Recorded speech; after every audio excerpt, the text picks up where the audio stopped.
o tema, se os dons cessaram, eu acho que ficou bem claro que não cessaram, e eu queria deixar aqui um texto que eu acho que acaba com toda a dúvida, todo questionamento.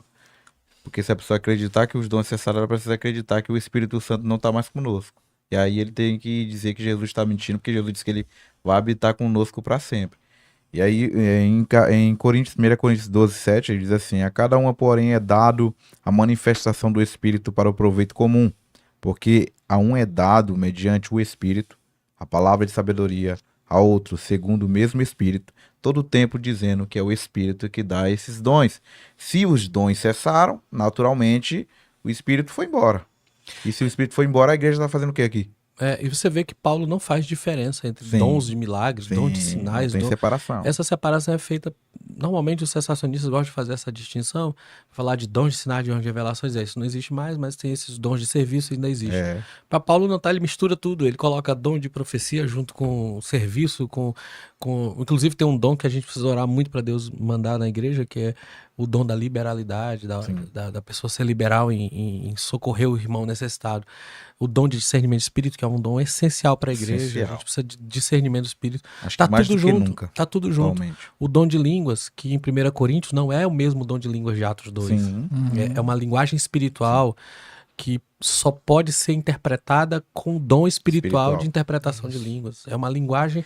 A de Atos 2 é idiomática, mais idiomática, e a de lá é realmente porque é um sinal mesmo daquele resgate do que aconteceu lá em Babel, né? Sim, lá houve confusão, aqui houve unificação, que é o que vai acontecer no Novo Céu e Nova Terra. Mas o que é normal no dom de línguas é a linguagem de 1 Coríntios 14, que é uma linguagem espiritual. Veja que ele diz... Deus, fala mistério com Deus. Primeiro é mistério, fala com Deus, diretamente com Deus, é uma oração direta com Deus. E edifica.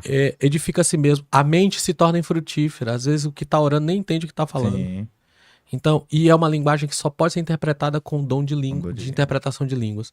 Então, provavelmente é o que Paulo chama de língua dos anjos. Sim. Pode ser, mas é a linguagem espiritual. O Dr. Lloyd Jones diz nesse livro que o dom de línguas é o Espírito Santo tomando a nossa linguagem e orando através de nós. Eita, é aquela intercessão de Romanos 8. É forte. O Espírito intercede com gemidos inexprimíveis. Seria isso. É o mesmo que orar em espírito de Efésios, quando ele fala orando no espírito, é orar em línguas. Porque ele diz lá na frente: que farei? Orarei no espírito, mas orarei com a mente. Cantarei no espírito, mas também cantarei.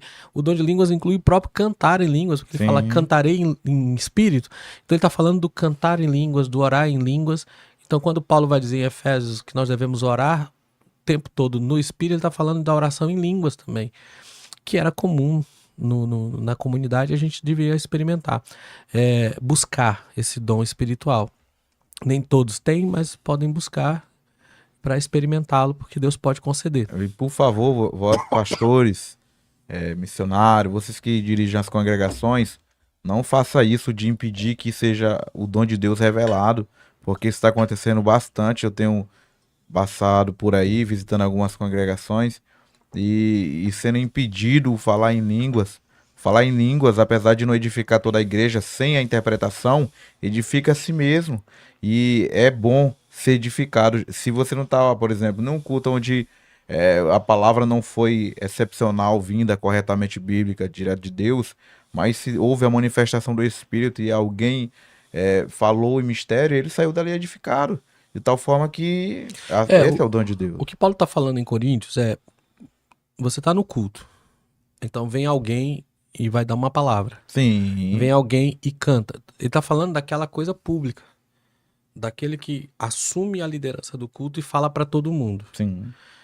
Então, no nosso caso hoje, por exemplo, alguém vai para o púlpito.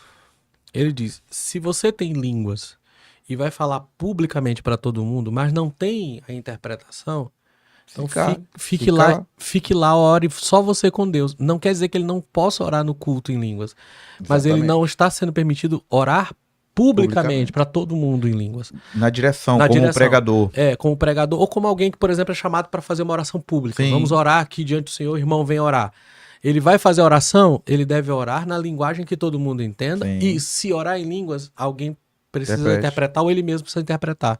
É disso que Paulo está falando. Ele não está dizendo que no culto não se pode falar em línguas. Pois está acontecendo isso mesmo. O irmão fique lá orando em línguas na presença do Senhor. Ele e Deus, é o que Paulo diz. Ore você e Deus, é o que Paulo diz. Então não é para não ter essas orações, é para não, se não há interpretação, para não ser feito de maneira pública para todos. Como quando alguém é chamado para orar no púlpito ou pregar no púlpito. Deus quer que, e quando isso seja feito numa linguagem que todo mundo entenda, para a pessoa dizer amém, para concordar com o que está sendo dito, para entender. Salvo quando se tem não crente, porque o dom de língua também é um sinal para aqueles que não creem, né? De juízo no sentido de que ele não está entendendo. Sim. Então ele não está sendo edificado, ele não vai ser levado ao evangelho. Cristão.